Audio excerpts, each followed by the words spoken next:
Welcome to the Herald Democrat Sports Podcast. I'm the sports editor of the Herald Democrat, Jason Del Rosa, and you're listening to the latest edition of the Herald Democrat Sports Podcast.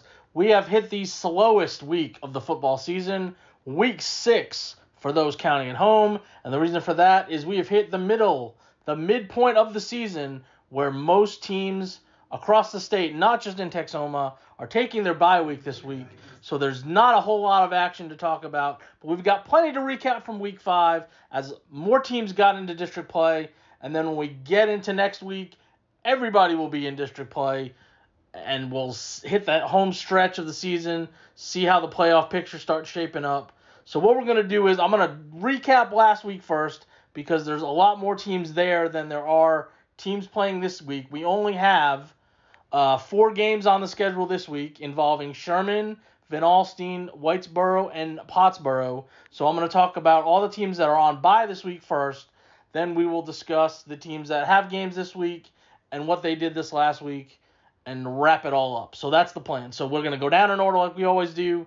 We'll start in District 7-5A Division 2 as Denison hosted Lovejoy in a battle of 1-0 district teams. And the Yellow Jackets come up short in this one, 51-7 against not state-ranked Lovejoy because they have 2 losses, but against a program that's been in the state quarterfinals the last 2 years, and they looked every bit of it in this game. Denison avoided the shutout with a 78-yard touchdown pass from Josh Kurtenbach to Ty Rhodes in the third quarter. This was a game that was only 21-0 at halftime, and a main part of that was the Yellow Jackets' plan to basically keep Lovejoy's offense from getting on the field. And for a majority of the first half, at least for sure, the plan worked. Denison had the ball for 21 of the 24 minutes, including almost the entire second quarter after Lovejoy scored with 11:17 on the clock in the second quarter. They never saw the ball again. Denison had it until halftime. They tried a field goal as the half expired that got blocked. And so Lovejoy only had 3 possessions. The problem in this game as it went on was that Denison could not get Lovejoy off the field when the offense was able to have a possession. So they scored on every possession except for their final one when they were just running out the clock in the final minutes. And that was part of the problem in trying to keep pace with Lovejoy. As we saw in Denison's other loss on the season, as they dropped to 3-2 and 1-1 in district play, they were not able to run the ball. They weren't able to do that against Frisco Reedy, who beat them by a similar margin, 41-7. In this one, Denison had 26 carries for 22 yards. Kurtenbach was 14 of 20 with an interception and the touchdown pass for 150 yards.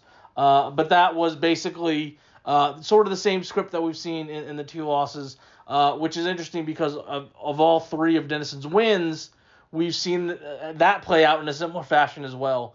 So Denison's on the bye this week, and then they will go to Terrell next Friday out of the bye week, and that is going to be one of the key games right off the bat as we get into the second half of the district schedule. Lovejoy and Melissa are both 2-0. I think that is probably somewhat expected, and right now that is shaping up as the winner of that game is probably the district champion, and the loser has the inside track for the number 2 seed. Terrell is off to an 0-2 start. The caveat to that is they have played both Melissa and Lovejoy. Neither one of those games were close. They lost to Lovejoy 59-7 and then to Melissa 56-21. But it's a swing game in that if you look at the teams that are considered to be in the playoff run, Denison, Crandall, and Terrell are in that mix for the 3 and the 4 spot, and there's 3 of them for 2 spots. So that's a huge game right off the bye. We'll see how Denison bounces back, but obviously not the outcome that they wanted to have against Lovejoy last week. Another team that is on bye this week was we go down to the box scores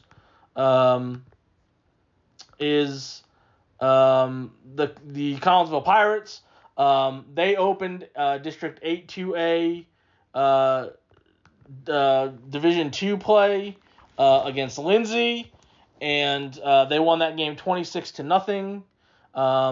This was a game that Collinsville was able to get a lead and in the first half, put it away with some scores in the fourth quarter.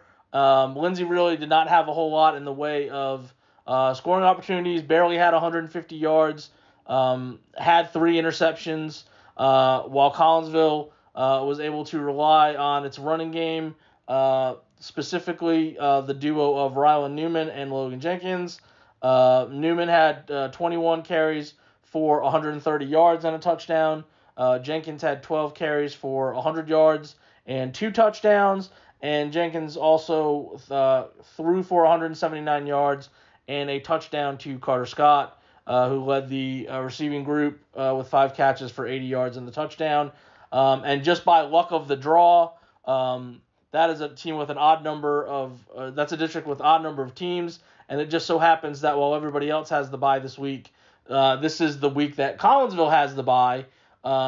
So it just worked out that they joined everybody else on the bye. The interesting thing, obviously, with Collinsville was, were they going to be able to bounce back from their loss to Cooper, which we saw them do, and could they carry that over into a district where we don't know what they were getting into with a lot of different teams. Lindsay was one of the teams that they did know. So they were coming off that win over SNS to close district play. They got that bad taste out of their mouth losing to Cooper. And it just so happens they get into this district, and it's a team that they are familiar with. They'll also see a somewhat recent opponent when they get back on the field next week when they play Celeste. But this was a team that you felt Collinsville at least had confidence going in against. They had beaten Lindsay last year to open district play. This was a little more a defensive battle than last year, which was more of an offensive game. And it was one of those, when you look at just records and how things have gone, you don't want to call it a must-win, but obviously you assume that Collinsville was going to be in good shape. Lindsay has just really struggled to score the ball. We talked about it last week in the preview. They've now scored only 41 points in 5 games. It's been a real struggle for them, and this game was no exception. And so after the first week of play, Collinsville, Celeste, and Munster are all 1-0. Chico, Era, and Lindsay are the 3 at the bottom, and Santo had the bye, which is interesting because we talked about Santo is a state-ranked team. I believe they're number 7 or 8 in the state rankings this week. They've given up 2 touchdowns all season, and I think we mentioned this last week. They have the big game this week. Munster Santo is the number 1 game on the schedule. Lindsay's going to play Celeste, and Chico's going to play Era. It's going to be interesting to see how that plays out between Munster and Santo, especially because, like we mentioned, Santo and Munster are towards the end of Collinsville's season. So if Collinsville can rack up some of these wins, they have, like we said, they have Celeste coming off the bye. Then they're going to have Era leading into that matchup against Santo. If you're Collinsville, you should probably be 3-0 at that point. And then and depending on how things are shaking out, you might be on the verge of clinching a playoff spot. Just because there's 7 teams in the district, so there's 6 games. If you're 3-0, you may have tiebreakers over 3 of the teams. At least 3 of the teams below you, depending on how things are going, or all the teams below you, depending on how Munster and Santo go. So, very good start to district play for Collinsville. And we'll see how things shape up while they're on the bye. I know everyone's going to be watching that Munster-Santo matchup for sure, and then we'll see how they get into it when they come off the bye next week. So that is obviously the only teams that played district games this week. that don't have games or last week that don't have games this week. Everybody else finished up non-district play, and we'll run down those scores. We had one game this past week that was an all-local matchup, Howe against SNS, and the Bulldogs come away with the victory, 68-14.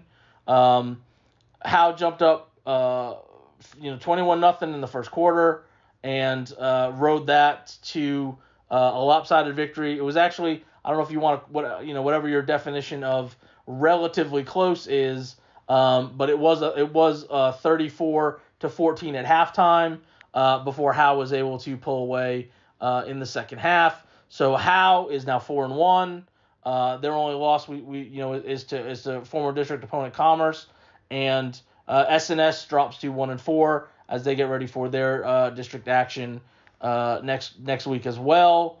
And so in this game, big players for Howe start with Antoine Rattler, 18 carries, 190 yards, 3 touchdown runs, also caught a touchdown pass from Austin Haley, who didn't have to do a whole lot of legwork in this game. 6 of 10 passing, but for 178 yards and 3 touchdowns. Only ran the ball 3 times for 35 yards. Carson Daniels, 2 touchdown runs. Braden Ulmer caught a 65-yard touchdown pass and also returned an interception, 41 yards for a score. Cooper Jones had 2 touchdowns in this game, ran for 1 and caught a 40-yard pass from Haley as well. And I think that is all that's all the Howe touchdowns. And then on the SNS side, Chase Sloan led the way for the Rams, 30 carries for 102 yards and a touchdown. And Kevin Sanchez had a touchdown pass to Daniel Hernandez. And so Howe going into District 8-3A, Division 2, we'll discuss this. We can kind of talk about it now because we'll get into Gunner and Bells as well.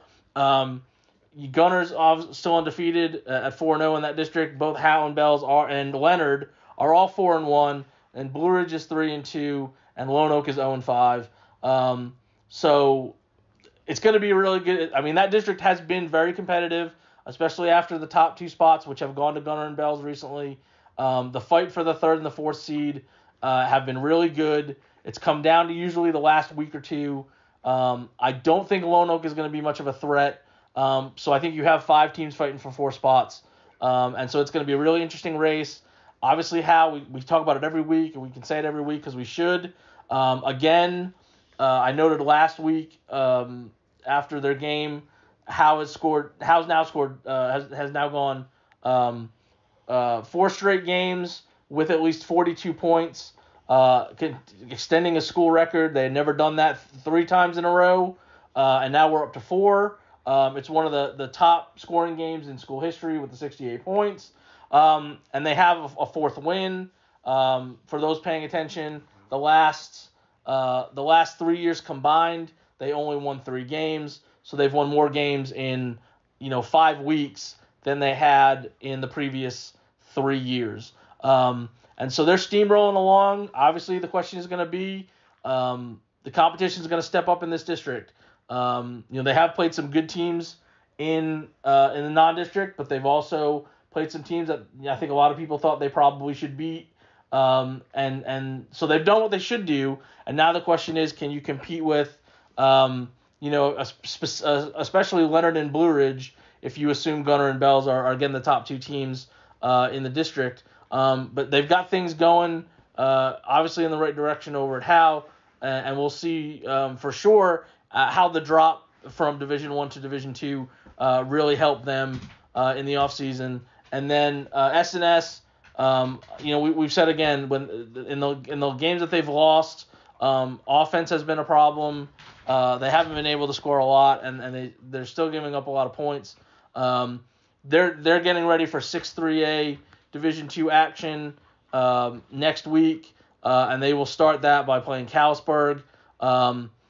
This is an interesting district as well because you have Holiday, who's state ranked, and Henrietta was state ranked before they lost to Jacksboro this last week. So that's an interesting situation right there with those two. But then after that, you have Valley View, Callisburg, both have losing records at 2-3. City View is 1-3, and I believe City View won. They got their win this last week. Yes, they did.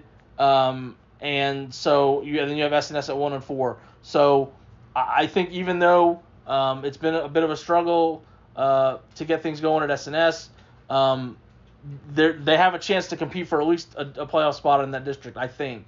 But we'll know a lot more when they play Callisburg because that's going to be a key starting point in the district standings to see how they measure up in that race. So that's going to be interesting to see as well. Jumping back to 8-3A Division II because we have two other teams we mentioned that are on bye this week as well.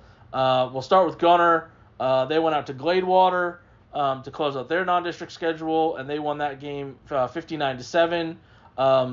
Obviously, 3 of their 4 wins. They have not been tested. They've had blowouts. They've been over rather quickly. And in this case, they were 24-0 after the first quarter, 38-0 at halftime, and they were able to cruise from there. And it was a typical Gunner game. They held an opponent to 7 points. They barely allowed 150 yards. 80 of that came on the play that gave them a touchdown. It was a long touchdown pass. So if you took that one play out, they basically allowed 54 yards of offense the rest of the game. And again, in typical Gunner fashion, spreading the wealth around. Ashton Bennett led the way in this one, 10 carries, 61 yards, 2 touchdowns. But then after that, you have Adam Reed gets a touchdown run. Ethan Sloan gets a touchdown run. He had 2 carries for 31 yards and led the way receiving 3 catches for 68 yards. Mitchell Gage had a touchdown run. Luke Dodd had a touchdown run. Jake Rathbone had a touchdown run. And Colin Peacock returned a punt, 37 yards for a score. Again, another game, another special teams touchdown for the Tigers. That's an area, not that they haven't been good in, because they have been, but when you take this offense and this defense and then you throw in a special teams unit that is returning kicks for touchdowns, returning punts for touchdowns, blocking punts and returning them. Preston Tarpley, who's the new kicker this year, he had another field goal in this one, 26 yards. Made all his kicks, made all his extra points. It's all 3 phases have been, on point for the Tigers, which they usually are. And like we said, outside of that Brock game that we knew was going to be pretty tough, we didn't know what to expect with some of these bigger programs that Gunner was going to play in TCA Addison and Leadership, and now Gladewater, and the combined score in those games is just so lopsided that I don't know if they've surprised some people maybe with some of those scores, and so they go into their bye, and we will know exactly right off the bat where they stack up and where Bell stacks up, because that's the number 1 game next Friday, Gunner at Bells. We'll see if the current trend in this district has stood. Gunner has won 40 district games in a row, and they will try to make it number 41. Bells in this district with Gunner, and since it moved over, that's the only team they've lost to. They've beaten everybody else in the standings. And Bells is off to a really good start. We'll slide right into them for what they did. They played Callisburg, and they won 42-13. They were actually down after the first quarter, 7-0, but then they had a big second quarter to take the lead, and they shut out Callisburg in the second half as they pulled away. And they did it all on the ground. I think we've mentioned throughout the year, slot T, they don't like to throw a lot. They haven't had to throw a lot. And in this game, they threw exactly 0 times. They ran 44 times for 389 yards. Spencer Hines led the way, 10 carries, 190 yards, and 3 touchdowns. Brock Baker, 12 carries for 101 yards and a touchdown. and Grady Waldrop had 14 carries for 75 yards and 2 touchdowns. And again, much like we say with Gunner, Bells is 4-1. They've done what they have continued to do the last couple of years. Their only hiccup is to Whitesboro, who we'll talk about here in a minute because they actually have a game this week. But they are literally this close. They're one drive late in the fourth quarter from being undefeated. Even with the loss, they are state ranked this week. They are number 4, and Gunner is number 1. Assuming nothing crazy happens in the rankings next week or this week, when they're both off, I don't think anybody's going to make a big push to where those spots change. But you will be looking at you should be looking at number 1 versus number 4 in the 3A Division II rankings when Gunner plays at Bells. So obviously Bells is getting great respect for getting building off last year, getting to the region semifinals, losing to a Holiday team that's ranked number 2 in the rankings. So and taking them to overtime, coming so close to making the region final. And their only loss is to an undefeated Whitesboro team. So they're number 4 in all of Class 3A Division 2. Holiday's 2, Newton is 3. So it says a lot about what Bells is doing, and what they're doing is basically winning. And they had another typical Bells game this last week. And like we said, unless something crazy happens, Holiday has a game. Has a game next week against Snyder, or this week against Snyder, and Newton, who's at number 3, is playing Anderson Shiro. Unless one of those teams loses, Bells is going to be no worse than 4, I would imagine. So maybe they can move up a spot or 2. I mean, I don't think both of them would lose, but you could have number 1 versus number 2 maybe, and you'd have every eye in the state on that one for sure. So that's where Bells is at. Obviously, they'll be gearing up to host that game, and I know everybody's going to be excited for that game when we get to that next week. Moving down the list as we get into the 2A teams that have the bye, all in 6-2A Division 1. And I guess since we're in this district, I guess we'll start with Tom Bean, so we can also talk about the news that happened with Tom Bean this week. So we'll hit the game real quick because there wasn't a whole lot from a Tom Bean perspective. They lost to Leonard 45-0. Struggled to put things together. Only had 5 first downs, 64 yards total in the game. Lost 3 fumbles. Leonard, like we mentioned, is off to a 4-1 start. So they're obviously looking pretty good this year. So not a whole lot to talk about in regards to that. The only thing, we're at the halfway point. So to look at Tom Bean just as a team at the halfway point, they are 2-3. And for those who don't remember, they were 0-9 last year and scored 40 points the whole year. We're at the halfway point. They've got 2 wins. That's obvious improvement. We've talked about that. They've got 79 points. So they've basically doubled last year's total in 9 games. They've already doubled it in 5 with obviously 5 games to go. So the improvement is there. We've seen it. The only question is, what can they do in this district where you have teams off to really good starts, and there's teams that have beat you last year? Can you close that gap against some of those people? So that's the on-the-field stuff with Tom Bean. The off-the-field stuff with Tom Bean is unfortunate because as we get into this District 6-2A Division 1 schedule, no matter what Tom Bean does from here on out, they will not be able to participate in the playoffs. That also goes for next year. The UIL State Executive Committee ruled that recruiting violations took place involving Tom Bean, and the punishment for that was actually a reduction of the initial punishment put forth by this district executive committee, which was 3 years. It was actually reduced to 2 years, so 2022 and 2023, and as well as a 3-year probation for the entire athletic program, and a public reprimand.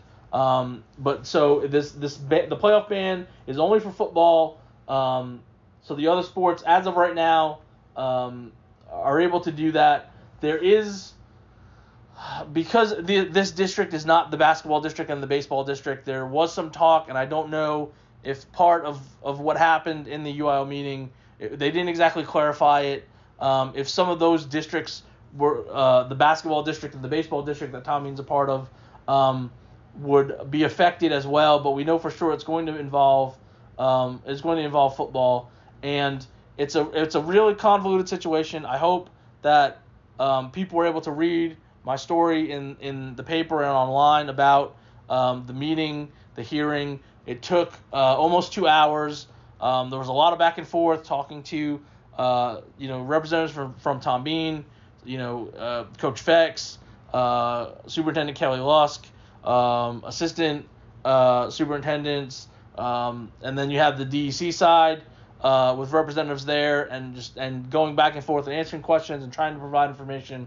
And the thing about the whole setup is that nobody from Tom Bean, as an employee of the school district, was found to have committed any of these violations.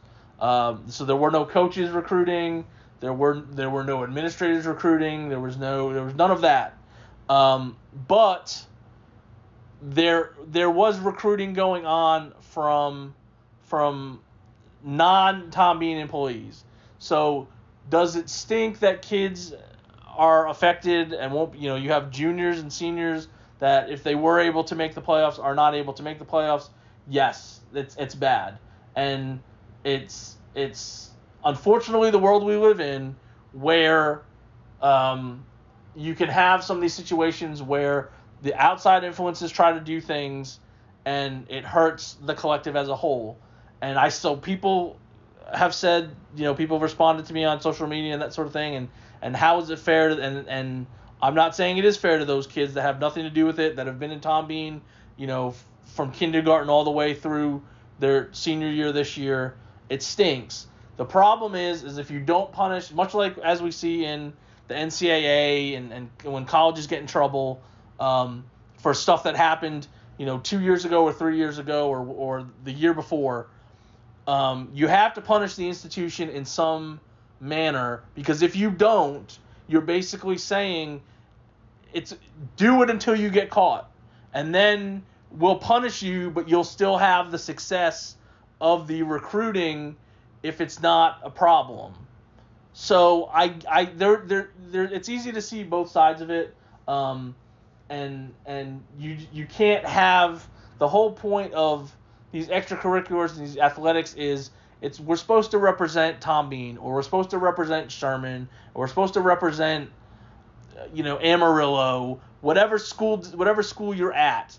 It's supposed to be the kids from that town and that community coming together and competing against the kids from the other towns, and you can't have these recruiting and all these kids wanting to go to this one school or this other school and putting these loaded super teams that have kids from all over the place winning things, and it's just that's not what this is supposed to be about, and it obviously is not what was intended in the creation of these extracurricular activities. Now, do people take advantage of that? Yes.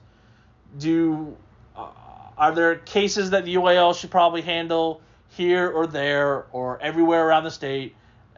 Yes, but the way it goes is the way it goes. It is what it is. I know nobody likes to hear that. There was a case last week, I think it was last week or the week before, involving recruiting with Richmond Hills. There's a case next week involving recruiting at San Marcos. So they're dealing with stuff from 6A or 1A, 6-man recruiting all the way up to 6A programs. and in between, obviously, with Tom Bean. And the punishments so far, the punishment that Richland Hills got was different than the punishment Tom Bean got. And whatever punishment they hand down for San Marcos may be different from those two entirely. I don't know how to explain how they come to these decisions. I don't know how they look at one thing and how they look at others. I've said to people before, as I've been doing this long enough in this area, I've seen them overturn district executive committee rulings. I've seen them grant the appeal, and I thought there was no way they're gonna let this happen. And I've seen them deny things that I thought, well, they're just gonna say, yeah, you're good. This should not have been denied.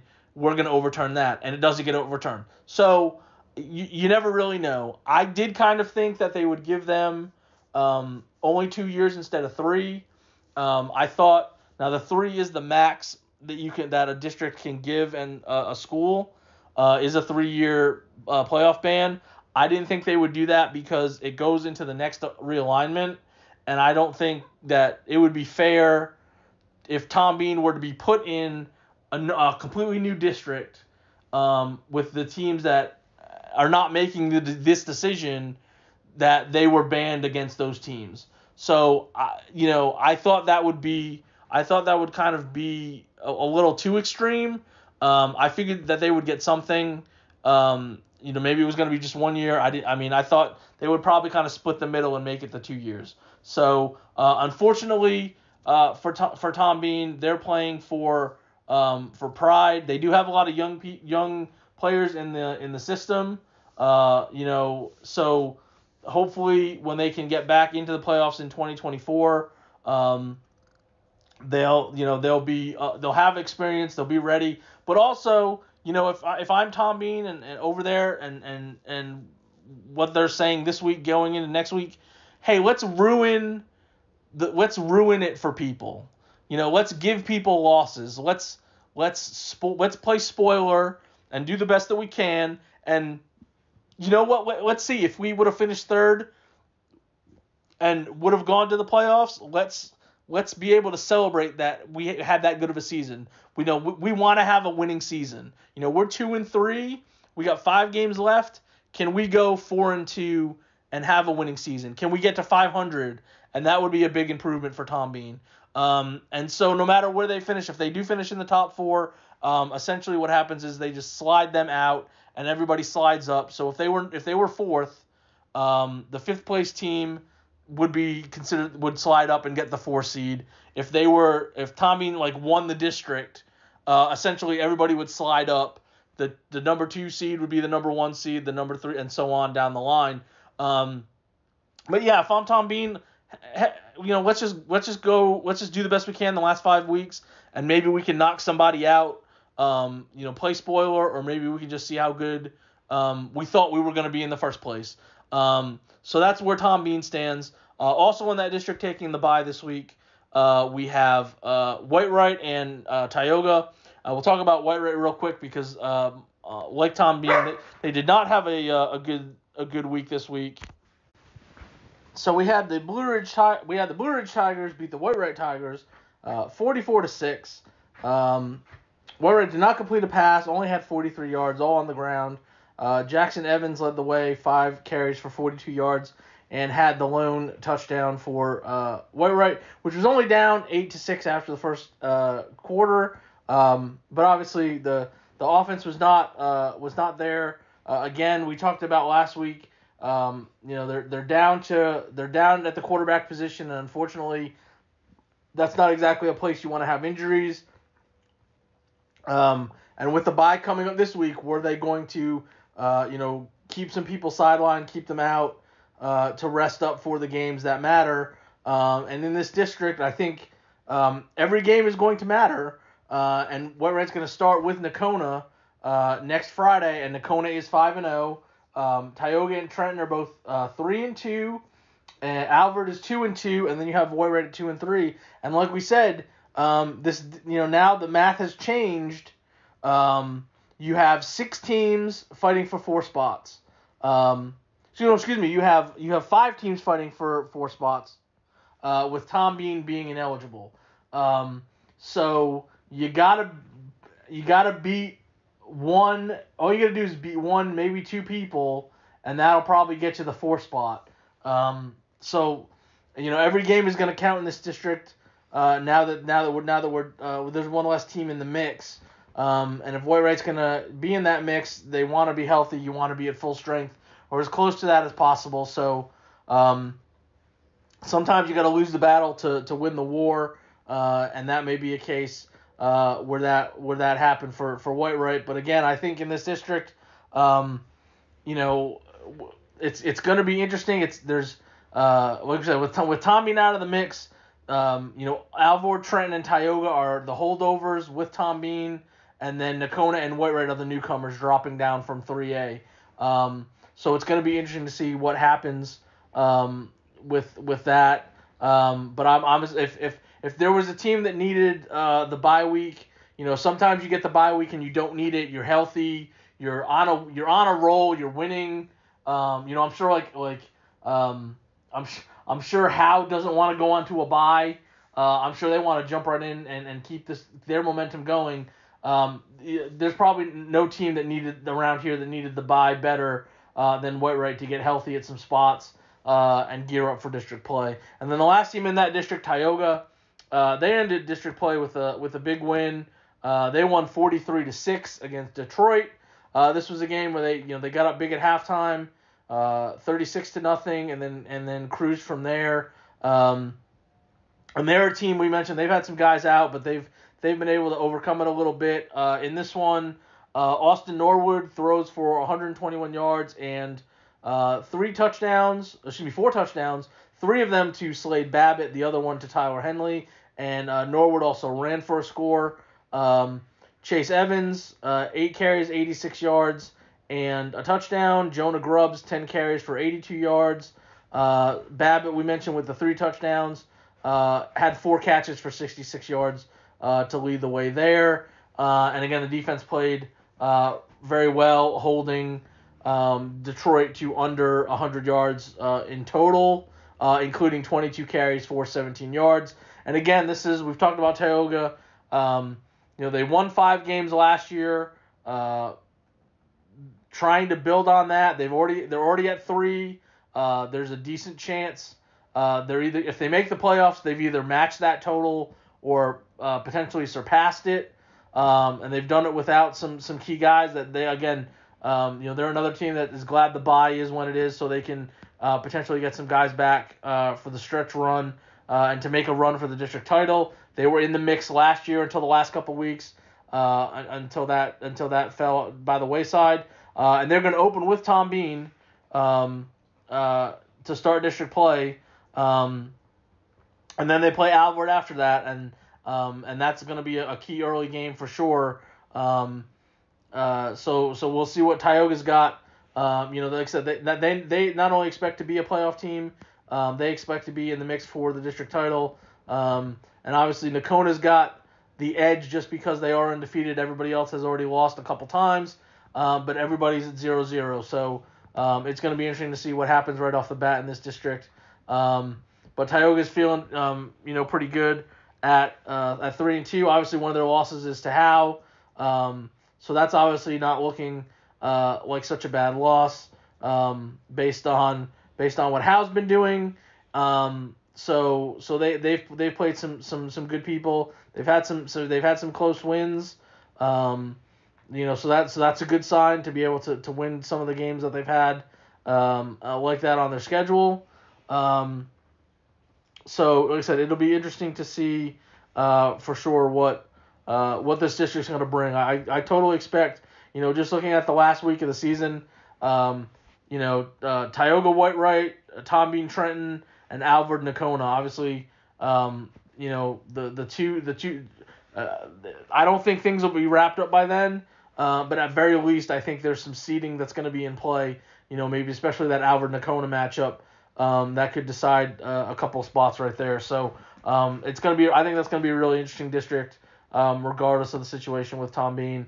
And like I said, who knows? Maybe they'll spoil somebody along the way and find a way to cause some havoc despite not being able to advance past the district play. So that is everybody that is on bye. If we talked about your team just now, you are not playing this week. Enjoy your week off. Get healthy.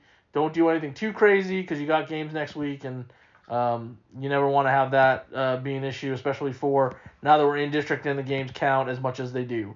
So we have 4 teams that are playing this week, and we will start top to bottom, and that means we're starting about games this week with the Sherman Bearcats, who are hosting the Frisco Raccoons in a 6-5A Division I contest. Bearcat Stadium, this is a 7 o'clock start. This is the only 7 o'clock start this week, so always make sure to mention that. Sherman is 2-2 and 1-1. They did not play. They had the district bye last week because, again, this is an odd number of teams, so every week somebody different has the bye. Sherman did not play last week. Frisco did. They improved to 4-1 and 3-0 in district play after they beat Lebanon Trail 35-7. So this is an interesting stretch for Sherman, where basically after 3 weeks of play, you have Frisco, Heritage, and Reedy are all 3-0. Sherman is in 4th place by themselves at 1-1. And then you have Centennial and Wakeland at 1-2, Lone Star, Lebanon Trail 0-2, and Liberty at 0-3. Now, this is going to be the stretch that defines Sherman's season because they are basically playing everybody that's in front of them in the next couple weeks. So if you're going to make a move and you're going to be, you want to stay above that fray that all has losing records below you, you got to win some of these games here over the next month. And it's going to start with Frisco. They have Frisco this week. Then they have Frisco Heritage next week. And then you have Frisco Reedy the week after that. So the 3 teams ahead of you in the standings are your next 3 opponents. So that's going to go a long way to determine, are you playing for a higher seed or are you just playing to survive and hold on to the final playoff spot based on the fact that, you have some of those opponents behind you coming up as well that you're going to have to hold them off and to have tiebreakers over. So this is go time now for Sherman. We talked about they potentially had a chance to be 2-0. They lost the game to Centennial. They bounced back against Lebanon Trail. If you want to play the comparison game, because we're getting to that point, we can do that. Frisco beat Frisco Liberty very badly, but outside of that, they also played Centennial. They beat Centennial 24-10. Sherman lost to Centennial 14-7, and they both played Lebanon Trail as their most recent opponent. We mentioned 35-7 was the Frisco score, and Sherman beat Lebanon Trail going into their bye week 28-3. So that's interesting from that standpoint. Sherman's defense is playing very well, giving up 17 total points the last 2 weeks. Frisco comes in here. They used to be in Denison's district. They were Division II. They moved up to Division I here in the latest realignment. They run the wing tee. They don't really like to pass. So I think this is going to be an interesting matchup to kind of see where, it's always, you always wonder in these districts where somebody has the bye and somebody plays the week before. Is that a good thing or a bad thing? Are you the whole rust versus rest? Was it better to not play the week before and get beat up, or you stay, like if you're Frisco, hey, we stay in this rhythm. We beat somebody pretty good. We're feeling pretty good. We know this is a big game because we don't want to have a tiebreaker scenario involving Sherman. Sherman's defense has played really well basically the whole season. They in all 4 of their victories, the most points they've allowed is 10. The game they lost was to Burleson Centennial, who's undefeated right now. So obviously that's not a bad loss by any stretch. I don't know if Burleson Centennial is ranked. I will look very quickly while I am talking, but I don't think they're ranked, even though they are 5-0. But I will just double check to make sure. Now it does look like they are ranked, unless they went up to 6A, and they very well could have, and I don't know if they did or not. I don't see them in those rankings. So they're not ranked, but they are 5-0. So obviously, they're traditionally a pretty good program. Dennison's played them in non-district previous years, so I've seen them, and they're usually pretty good. So again, it's the start of a crucial stretch. If you take care of the business that you think you can take care of, then you'll be in the mix the whole way through. There's going to be a lot of movement in the standings. It's big. It's 9 teams, and, just out of looking at the other games in this district this week, Lone Star's going to play Liberty. I assume Lone Star's going to win. That's on Thursday. Reedy's playing Centennial. Reedy should win that one. And Heritage is playing Lebanon Trail. So Heritage should probably win that one. And Wakeland has the bye. So if you're Sherman and you can get that win, you're right there. You're going to hold your spot, and you're probably going to have a couple game lead on some of the people behind you, because Centennial's probably going to lose to Reedy, and Wakeland has the bye, so you'll have a little bit of a gap there going into your week after that. So definitely going to be interesting. I'm going to be at that game this week to see what happens there. And it may just come down to, Sherman's defense has been playing really well. They do that again for another week and, make it a close game. A lot of the games, it's been interesting in this district. I've talked about this with, Coach Kane when I visit with him every week. You look at a lot of these scores in this district, and it's a very low-scoring district for the most part. There's been 1 or 2 games that have been, lopsided, but, we've seen a lot of 14-7, 13-7, 24-10, 19-13. A lot of these lower scoring games, maybe that's going to change. 28-21. You're not seeing a lot of shootouts in this district, and it may just be whoever has the best defense on that night gets the job done. And Sherman's been in position the last 2 weeks to win because of their defense. So that'll be an interesting matchup when Sherman hosts Frisco at 7 o'clock at Bearcat Stadium on Friday in District 6-5A Division I action. Moving down to 4A, District 5-4A Division II. Van Alstyne is going on the road to Sanger. Van Alstyne is 2-3 and 1-0 in district after their beating Crum last week 32-27. And Sanger lost in the last minute, basically the last half minute, 17-14 against Gainesville.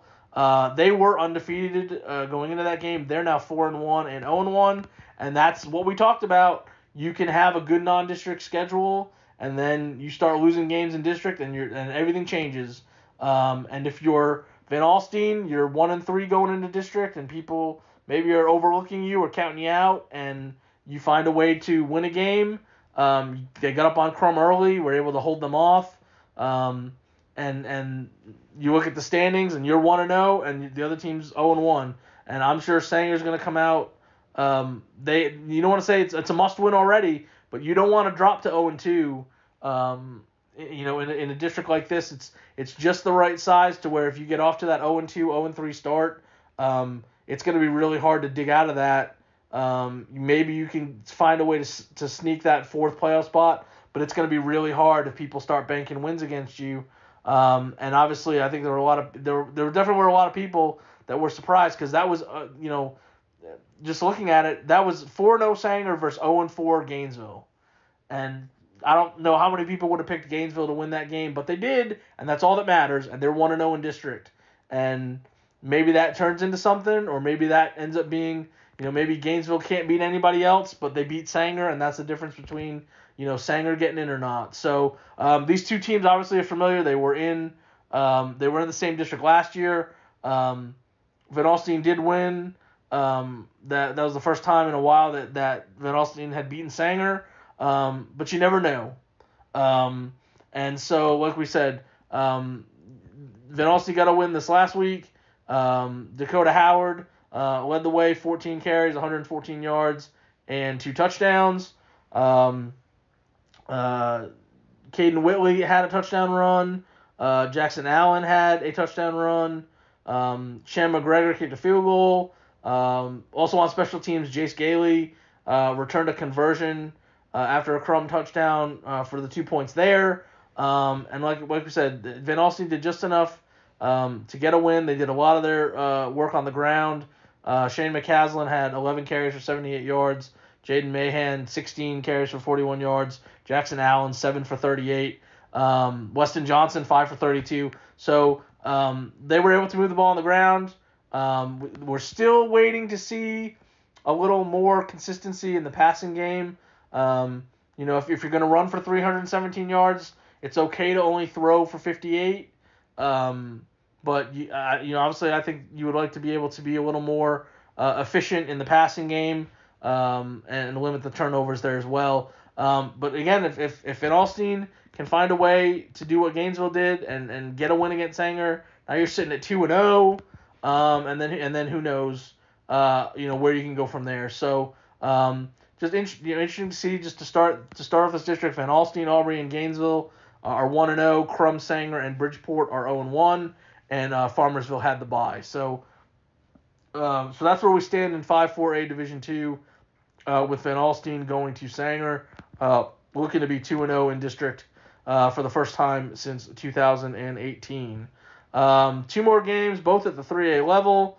We'll go to 4-3A Division I first, and we have the Whitesboro Bearcats going on the road to Boyd. Whitesboro is 4-0, 1-0 in district after they won last week in the opener 58-24 against Pilot Point, while Boyd unfortunately had to start against Brock, and they lost 55-6. So they are 3-2 and 0-1. We talked about last week, obviously, Whitesboro had the bye because their game got canceled against Sulphur because of the death of Sulphur head coach Jim Dixon. So we were curious, okay, that was unexpected in terms of not having a game. They decided not to find an opponent to kind of stay in their rhythm, stay on schedule. What was that going to mean for Whitesboro? Well, they came out and scored 3 touchdowns in the first quarter. They were up 36-3 at halftime and were able to cruise from there. Jay Sanders, 4 catches, 176 yards, and 2 touchdowns. Mac Harper, 13 of 24 passing, 282 yards, the 2 touchdowns. He also ran for 2 touchdowns. Grayson Ledbetter, 15 carries, 131 yards, and 2 touchdowns. And another really balanced outing, 222 yards rushing, to the 282 passing with Harper. And we also mentioned, this was a game last year that went to double overtime, was close. It was not close this time. And we mentioned that Pop Point's a little down. They were on a 3-game losing streak coming into the matchup, and Whitesboro was able to score often early and ride that to a 1-0 start in district. So they won. We mentioned Brock won, obviously, and Paradise also won. So those are the 3 teams off to the 1-0 starts. Ponder, Boyd, and Pilot Point are 0-1, and Peaster had the district bye. Of note this week, in playing Boyd, Boyd has already won more games than they did last year. They went 2-8 last year, so they're already better, and they've played Brock and got Brock out of the way, and I'm sure that's what their coaches looked at and said, okay, well, at least Brock is out of the way. But they went 3-1 in non-district, and obviously, like we said, so they feel they're improved, and they're at home, and they know, hey, we can't fall too far off the pace. So I would expect you would get a pretty good effort out of the Yellow Jackets. And you have Whitesboro, again, I've said this pretty much every week. We'll say it again this week. They're just rolling along. They're still undefeated. I'm semi-surprised that they're not ranked. They are 4-0. They're trying to go 5-0 for the first time in a while. The last time they started 5-0 was 2007. And also of note, that the win last week, they had not lost a district opener since 2010, so they kept that streak going. And so now you're in a situation where what's the limit for this team?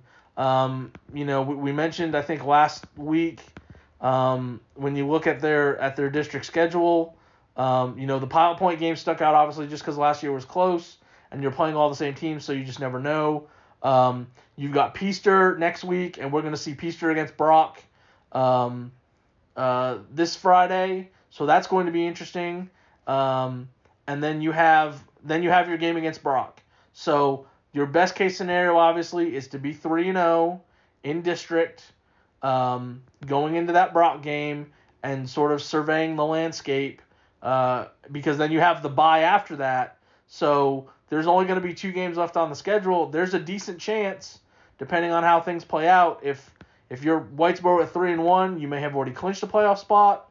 And then coming out of the bye, you have Paradise, which obviously is off to a good start this season as well. So it's a very obvious road for the Bearcats, and what they want to do. But again, they've been doing it every week. It's sort of the same sort of game. They found ways to win against some tough opponents. We talked about that challenging non-district schedule to get them ready for these games, and they're off to a very good start here in the district with that win over Pilot Point. And then the last game that we have on the schedule in District 5 3A Division 1, we have Pottsboro hosting Mineola. Pottsboro also did not play this past week. Luck of the draw in that their bye also came to start district play. Again, we mentioned in their district, it is the same district as last year, except Howe dropped down. They didn't replace them with anybody, so there's an odd number of teams. And luck of the draw gave Pottsboro the first bye. So they're 3-1 on the season. Mineola is 2-3 and 0-1. They're coming off a 42-35 loss against Mount Vernon. And that is not a bad loss at all, because Mount Vernon is state ranked. So if you want to look at it from a rankings standpoint, that's not bad by any stretch of the imagination. I think they're number 2. They are number 2 this week. They've been number 2. Franklin, who obviously Gunner fans remember from beating them in the Division 2 championship, they moved up to Division 1, and they're 5-0, so they're number 1 in the rankings. But Mount Vernon is number 2. Obviously, they won this district last year. They had a great run in the playoffs, so they've certainly earned that. I will also point out that Whitesboro, who's also 5-0, is number 8 in the rankings. So 2 of the top 8 teams in the 3A Division 1 rankings are in this district. And so Mineola was able to hang with Mount Vernon. It was 21-15 at halftime. So they've got a player, Dawson Pendergrass, who's really dynamic. And so he's going to be a problem. I feel like I didn't do the research that I should have. I feel like last year they held him in check relatively, and I could be totally wrong, and someone saying, no, he ran for like 300 yards and whatever. But it's going to be interesting to see. Again, Pottsboro rested. I don't think they would have liked the rest. They were on a roll. They just beat Munster, put up 50 points. Things were going pretty good for them, and then they weren't able to, they had to sit for 2 weeks. And you're playing an opponent that, even though they are 2-3, they played some tough people, and I think they fully expect to be in the playoff mix regardless of what their overall record is. Couple things to note: Pottsboro's won 12 straight district openers.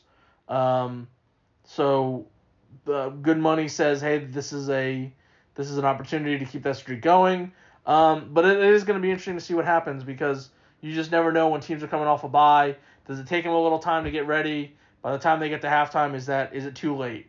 But I think people might look at this final score, regardless of who wins, and if it's a close game or whatever, they may go, oh, well, that's a little closer than I thought. Mineola is a good program. They've been a good program. They've had some deep playoff runs. They always have talent. And I think, like I said, this district is going to be super competitive. If you have Mount Vernon, you have Whitesboro, who are, being looked at as, cream of the crop type programs in Division One. I do wonder if, even though, like I said, even though Bells lost to Whitesboro and is ranked, I do wonder if Pottsboro had hung on and beaten Whitesboro, if they might not be at the end of those rankings. But I know rankings don't matter, but it is always interesting to see kind of how what the perception is of people. And they've got, and it's going to be interesting for Pottsboro just to kind of look ahead.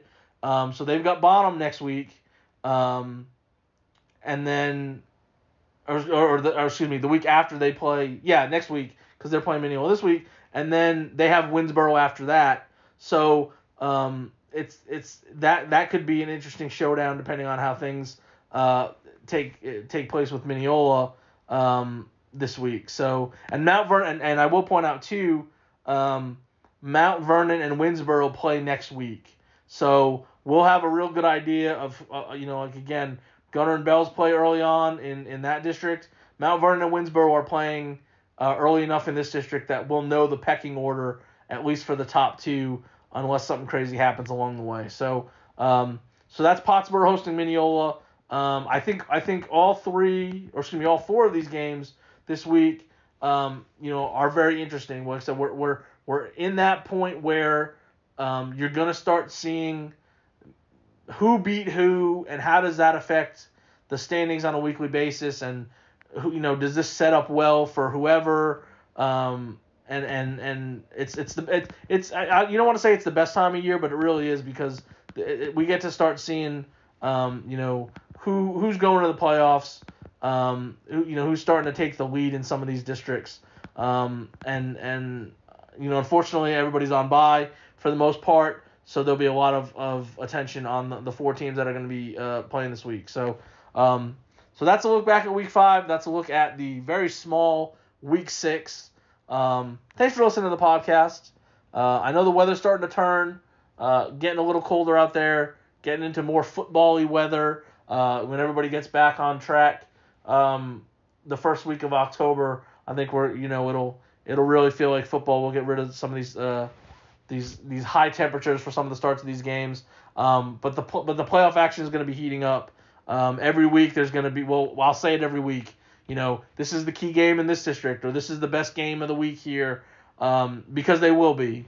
And that's what makes it so much fun to watch this stuff on a weekly basis. So again, thanks for listening to the podcast. Enjoy the games, and we'll talk to you next week.